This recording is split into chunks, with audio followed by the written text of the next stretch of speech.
ମା କେଡ଼େ ସୁନ୍ଦର ଦେଖାଯାଉଛି ଆଉ ପୁଅ ମାନେ ଆସି ପହଞ୍ଚିଗଲେଣି ଟିକେ ନଈ ସଇଁକି ଚାଲିବୁ ହେଲା ଆଉ ଆଡ଼କୁ ଆଡ଼େ ଛଡ଼ କଥାବାର୍ତ୍ତା କରିବୁନି ଏଡ଼େ ବଡ଼ ପ୍ରସ୍ତାବ ଆମେ ବାପା ମାଆଟା କେଡ଼େ ଖୁସି ଅଛୁ ହେଲା ଆଉ ସେ ଯାହା କହିବେ ତୁ ସତ ହଁ ହାଁ ମାରିଦେବୁ ହେଲା ରୋଷେଇ ଆସ କିନ୍ତୁ ହଁ ମୋତେ ପୁରା ସବୁ ଆସେ ହେଲା ଆଚ୍ଛା ଚାଲ ଜଲ୍ଦି ଚାଲ କ'ଣ ବ୍ୟସ୍ତ ହେଉଛନ୍ତି ଧୀରେ ସୁସ୍ଥ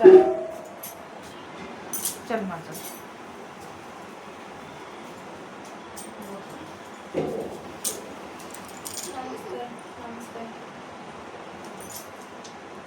ହଉ ମା ଆଉ କ'ଣ ରୋଷେଇବାସ କିଛି ଜାଣି ନାଁଟା କ'ଣ? ମୋ ନା ପାୟଲ। ଆଉ ରୋଷେଇବାସ କିଛି ଜାଣିଛ ନା ଜାଣିନ? ରୋଷେଇବାସ ମୋତେ ତ କିଛି ଆସେନି, ମୋତେ ଖାଲି ମ୍ୟାଗି କରି ଆସେ। ଆଉ ଯଦି ରୋଷେଇ କରିବାର ମାନେ କ'ଣ ମୋତେ ତ କିଛି ମୁଁ କିଛି ଶିଖିନି ଘରେ। ଆଉ ଯଦି ଆପଣଙ୍କୁ କିଛି ଖାଇବାକୁ ଇଚ୍ଛା ହେବ ମ୍ୟାଗି ଛଡ଼ା ତାହେଲେ ଆପଣ ବାହାରୁ ଅର୍ଡ଼ର କରିନେବେ। ଆଉ ତାହେଲେ ଆଉ କ'ଣ ଜାଣିଛନ୍ତି କ'ଣ ଆଉ କ'ଣ ଅଛି ଅଭ୍ୟାସ ଆପଣଙ୍କର?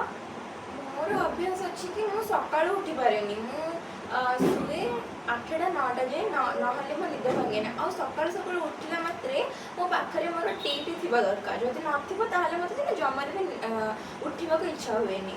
ଆଉ ମୁଁ ସନ୍ଧ୍ୟାବେଳେ ଟିକେ କ୍ଲବ୍ କି ପାର୍କ ଆଡ଼େ ବୁଲିବାକୁ ଯାଏ ଆଉ ସେତିକି ବାସ୍, ଆଉ କିଛି ନୁହେଁ।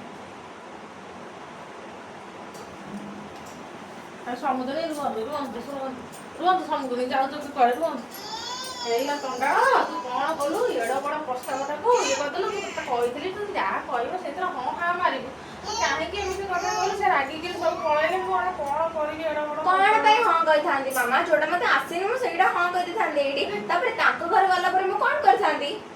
ଏମିତି କାହିଁ କହିଲୁ ଏଡ଼େ ବଡ଼ ପ୍ରସ୍ତାବ ମୁଁ କ'ଣ କରିବି ବାପା ଏଇଟା ଜାଣିଲେ କ'ଣ କରିବ ମୁଁ କହିଲି କେହି ଆଉ ଶୁଣିବାର ନାହିଁ ତୁ ହାତ ଛଡ଼ା କରିଦେଲୁ ଛି